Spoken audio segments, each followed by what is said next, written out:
Greetings and welcome, friends. When last we met, well, I haven't met most of you, we were talking about equations of parallel lines, and we're doing part 2, friends, because we're talking perpendicular, and I kind of foreshadowed it a little bit the other day.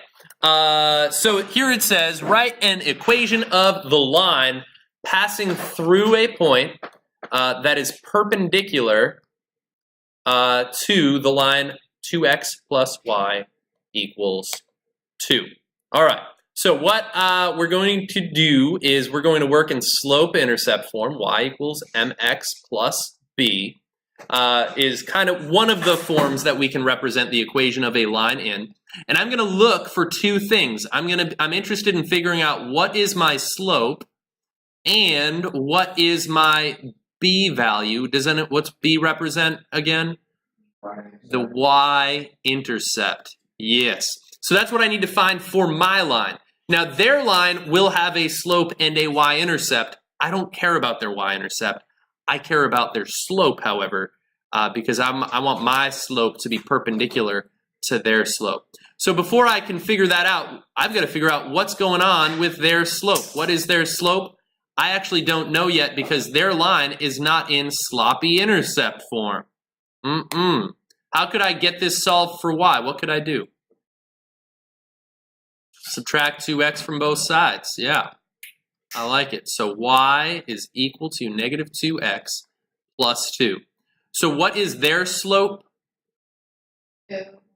Yeah, their slope is negative 2. What is my slope going to be? Well, I want perpendicular, not parallel. You guys remember? It's the opposite reciprocal of that slope. So the reciprocal of 2 would be 1 over 2, and the opposite of negative is positive. So my slope is going to be 1/2. So Opposite reciprocal. okay. So opposite side and then. Yeah, which I sometimes say refliprical. I know, but what if someone's just watching this video and they don't know about that joke? Actually, the next 30 years of my life are going to be telling the same jokes over and over. You're right. Yeah. Why would they?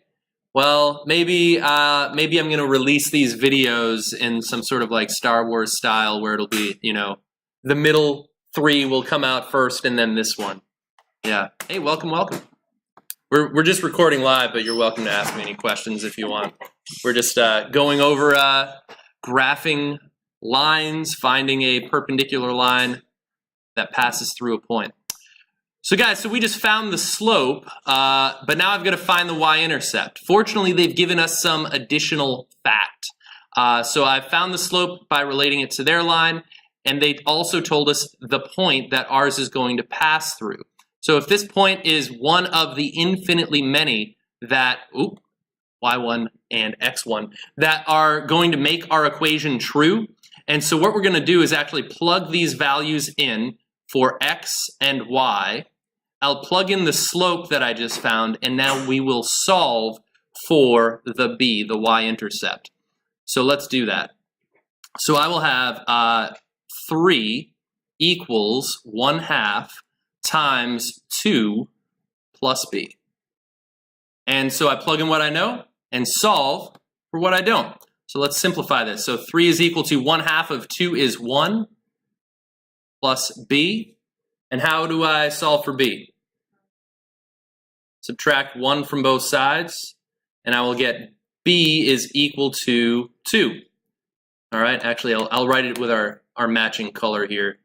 So I've got my theme going. So b is equal to 2. So I've got my slope and I've got my y-intercept here. And now I'm going to write the equation of the line. I'm going to answer the question that they asked, which was write an equation of a line passing through this point that was perpendicular to the given line. So now that I've got the two components that make up the DNA of my line, I'm not going to use this point.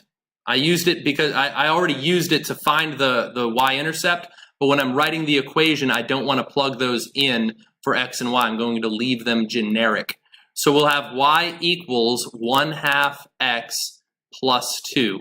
And by leaving these generic in terms of x and y, now this represents all possible combinations of x and y that make the equation true. All right, so notice this is very similar to the ones we did yesterday with parallel lines. What's the only difference? What was the only difference between this one and parallel lines that pass through a point?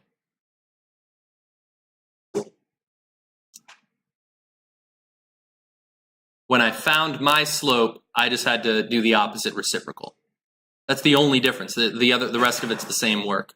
So let's see. So yesterday we had done this problem, and I want us to do this together now. We'll do part B. Okay, I think we actually even did the first part of part B. Let's see, what was their slope? Yeah, so their slope was 3, right? The number in front of the x when it's in slope-intercept form. What is the slope of our perpendicular line going to be? All right, so our slope is going to be -1/3, the opposite reciprocal of that. And let's see, I don't care about their y-intercept. I want my own y-intercept. But I do know a point that it passes through, so that point is going to be our x1 and y1. And we're now going to plug into slope-intercept form, y equals mx plus b. Plug in what I know and solve for what I don't. So I'm going to plug in the -1/3 for m. I'll plug this in as a particular combination of x and y that make the equation true, and then we solve for b. So 5 is equal to -1/3 times 1 plus b. All right, so to solve, let's simplify. So 5 is equal to -1/3 times 1 is just -1/3 plus b. And what should I do to both sides to solve for b? How do I get b by itself? Add 1/3 to both sides. Aha, looks like we've got some fraction work again. So 5 is the same as 5/1. To get a common denominator, what would I have to multiply that by? 1 times what would give me 3? 3, so I'm going to multiply top and bottom by 3. And let's see, I guess I'll keep working in this color for my... Just to find a common denominator. Yeah, we also, I mean, for y-intercept, going to decimals might have made sense. Or writing it as a mixed number can sometimes make sense. But let's see, 3 times 5 is 15/3, plus 1/3 is going to be 16/3. You guys agree? Right? So 16/3 is equal to b. Or, like we could have said, I could have written that as b is equal to 5 1/3. I'm not that much of a fan of mixed fractions or decimals. Reduced improper fractions is often what we do. But since this is a line and we would be graphing, a decimal is tolerable in this case. And in this case, it would actually be an approximation. It'd be 5.3 forever. But I guess it's not an approximation if I have the repeating over it. So now that I've found my b, I need to write my equation. So what's my equation going to be?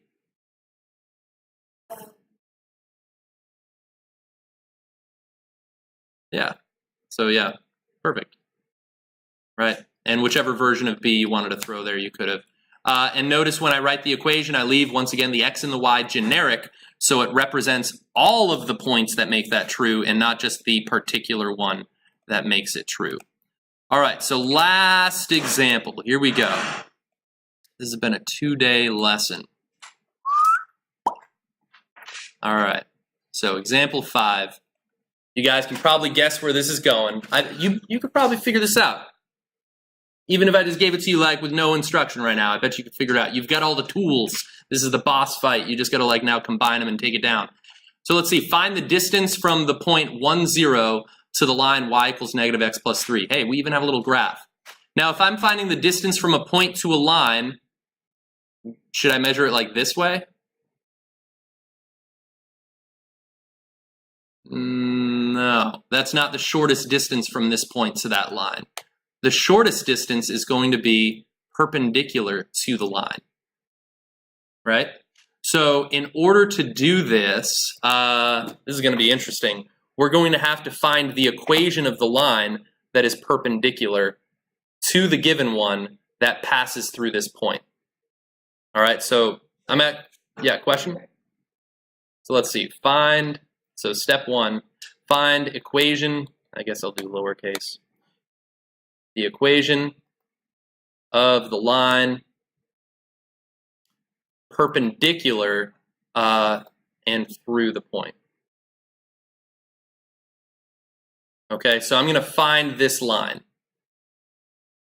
And then step 2, what I'll end up doing is find the intersection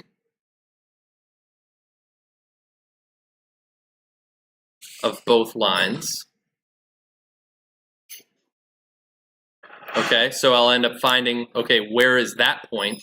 Which in this case, I realize we could probably just read it off the graph, but I want to set you up to be able to do this when they wouldn't have conveniently landed on a lattice point. So we'll be able to kind of verify our answer by checking the graph, but we're interested in being able to do more than that. And so finding the intersection still doesn't tell me the distance. So what would I then do to find the distance? Then I would do the distance formula from my given point to the intersection. So I'm just going to try to like outline, actually I'll even give myself a little more space. So distance formula from, what was that, 1, 0? Yeah. To the intersection. So I want to just kind of outline what we're doing because there's going to be a whole bunch of things that'll happen and I don't want us just to like get lost as to why we're doing what. All right, so that's just like the sequence of how we're going to do this. Question 1, we know how to do that. All right, they gave us a line. I want a line perpendicular to theirs. What is their line's slope? -1. There's a little invisible 1 hiding there. So the slope is -1. Our slope is going to be what?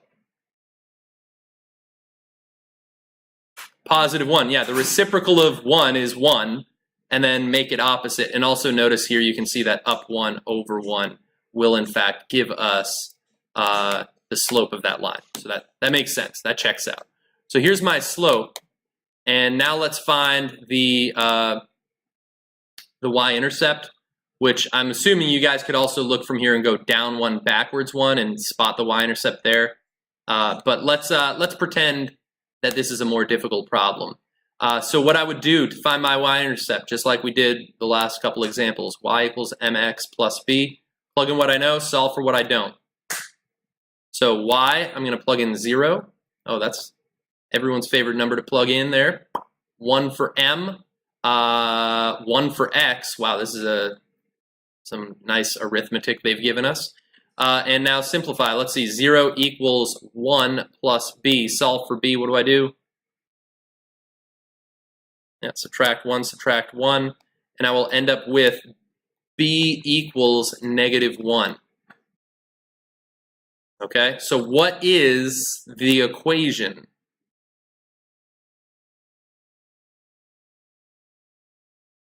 Yeah, 1x minus 1. Or just y equals x minus 1 would have been fine as well. I might actually write it like that. So that's the equation of my yellow line yet to be drawn.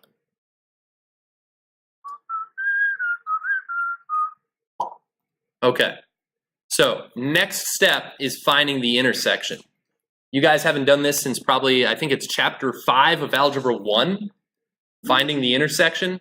Graphically, I think this one ended up being obvious, but in case some of the problems get a little bit more interesting, to find the intersection of two lines, let's see, I've got y equals x minus 1 and y equals -x plus 3.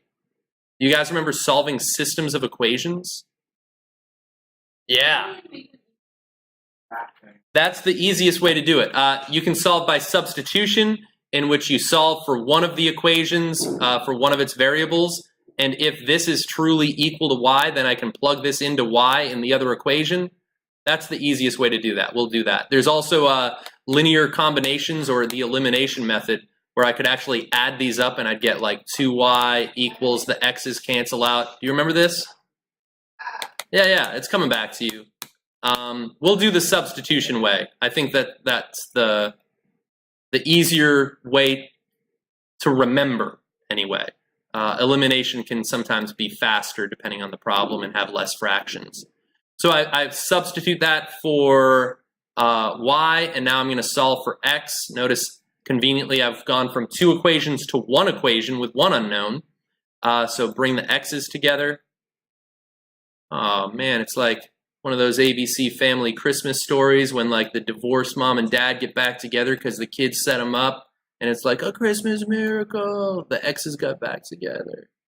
No? All right. Are you guys like feeling emotional now? I'm kind of feeling emotional. Wow. And there's all the nostalgia about Algebra 1 coming back. It's just too much. Too much. So let's see. So I'm just solving for x. You guys are all experts at solving for x. So I end up getting, I kind of ran out of space. I got x equals 2. That is the x coordinate of the intersection. All right, so that's 2 comma something now.